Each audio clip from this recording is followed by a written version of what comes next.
अस्सलाम वालेकुम दोस्तों, अरशद अवान होमी स्टोरीज़ में आपको खुश आमदीद कहती हैं। आजकल एक क्वेश्चन कॉमन आ रहा है क्लाइंट की तरफ से कि इस वक्त जो रियल स्टेट की मार्केट है बहुत चैलेंजिंग मार्केट हुई हुई है। तो इस मार्केट को किस तरह से एक्सप्लेन करते हैं एज एक्सपीरियंस रियल्टर, और हमें कहाँ पे इन्वेस्टमेंट करनी चाहिए।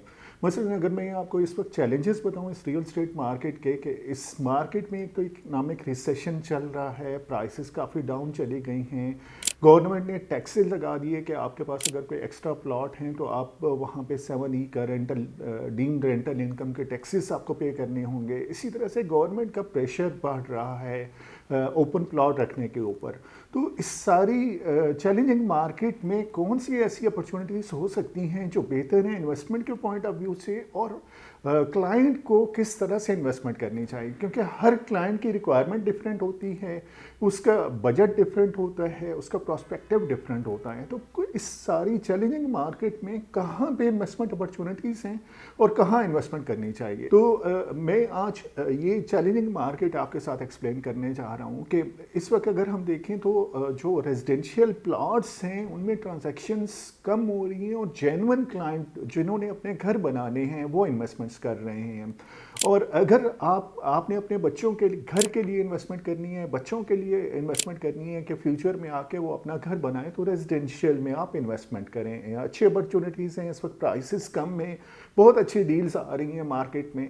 दूसरी साइड पे अगर आप प्योरली ऑब्जेक्टिव ये है कि मैंने रेंटल इनकम लेनी है, मैंने अप्रिसिएशन लेनी है, और लॉन्ग रन मुझे इनकम आनी चाहिए, मेरा कैश फ्लो पॉजिटिव होना चाहिए, तो फिर मैं सजेस्ट करूंगा कि आप कंस्ट्रक्टेड प्रॉपर्टी में इन्वेस्टमेंट करें। कंस्ट्रक्टेड प्रॉपर्टी में आपके अपार्टमेंट आते हैं, आपके ऑफिस की बिल्डिंग्स आती हैं, आपके शॉप्स आती हैं। और कंस्ट्रक्टिव प्रॉपर्टी का फ़ायदा ये होता है कि ये आपको हेज देती हैं इन्फ्लेशन के अगेंस्ट। मसलन अगर आप फंड्स रखते हैं बैंक में, तो बैंक में जब इन्फ्लेशन इम्पेक्ट कर रहा होता है, लेट्स अस्यूम कि बैंक आपको इंटरेस्ट पे करता है 20 to 22%, और आपके मुल्क में इन्फ्लेशन चल रहा है 30 to 35%, तो बेसिकली आप नेगेटिव में जा रहे हैं। आपको ओवरऑल आइडिया नहीं हो रहा होता, लेकिन आप नेगेटिव में जा रहे होते हैं। वही इन्वेस्टमेंट अगर आप रियल स्टेट में कंस्ट्रक्टेड प्रॉपर्टी में इन्वेस्टमेंट कर दें, और बहुत रिलायबल डेवलपर हो, अच्छे रियल्टर के थ्रू आप इन्वेस्टमेंट करें, तो आपको वहाँ पे अप्रिसिएशन भी मिल रही होती है, आपको रेंटल इनकम भी मिल रही होती है, तो आपको दो तरह का एडवांटेज मिल रहा होता है। तो ये अच्छा सेगमेंट है इन्वेस्टमेंट के पॉइंट ऑफ व्यू से। इस वक्त जो चैलेंजेस आ रही हैं गवर्नमेंट की तरफ से, नई हाउसिंग सोसाइटियों पे रिस्ट्रिक्शंस आ रही हैं, इलीगल हाउसिंग सोसाइटियों पे गवर्नमेंट प्रेशर डालने जा रही है। तो इस वक्त अगर आपके पास फंड्स पड़े हुए हैं और इन्फ्लेशन के हिट से आप बचना चाह रहे हैं, तो बेहतर है आप कंस्ट्रक्टेड प्रॉपर्टी में इन्वेस्टमेंट कर दें।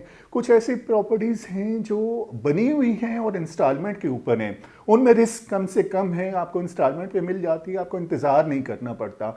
और फिर कुछ ऐसे हैं कि अगर आपके पास आपका बजट आपको अलाउ नहीं करता कैश फ्लो इंजेक्ट करने के लिए बहुत बड़ी अमाउंट, तो अगर आपके पास थोड़ी अमाउंट भी है तो आप इंस्टॉलमेंट में प्री लॉन्च प्रोजेक्ट में कंस्ट्रक्टेड प्रॉपर्टी में जा सकते हैं, जहाँ पे थोड़ी थोड़ी इंस्टॉलमेंट देते रहें, और कुछ अर्से बाद वो आपकी अपनी प्रॉपर्टी बन जाएगी। तो ये था एक फीडबैक इस वक्त रियल स्टेट की चैलेंजिंग मार्केट में, कि आपको कहाँ पे इन्वेस्टमेंट करनी चाहिए और किस तरह से प्रोसीड करना चाहिए।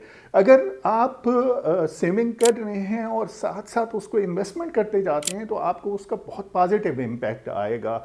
आप अगर जॉब कर रहे हैं, आप कहीं कैरियर के स्टार्ट में हैं, तो आप अभी से इन्वेस्टमेंट करना शुरू कर दें, ताकि जब आप रिटायर हों तो आपको रिटायरमेंट फंड के साथ साथ आपकी कुछ ऐसी प्रॉपर्टीज़ हों जो आपको इनकम दे रही हों, आपको फिक्र ना हो कि मुझे इनकम कहाँ से आएगी, मेरा किचन कैसे चलेगा। तो ये थी ओवरऑल एक फीडबैक रियल स्टेट की इस वक्त चैलेंजिंग मार्केट में। आप हमें कांटेक्ट कर सकते हैं हमारे फेसबुक पेज के थ्रू, हमारे यूट्यूब चैनल के थ्रू, और हमारे फ़ोन नंबर के through. Keep in touch. Thank you so much.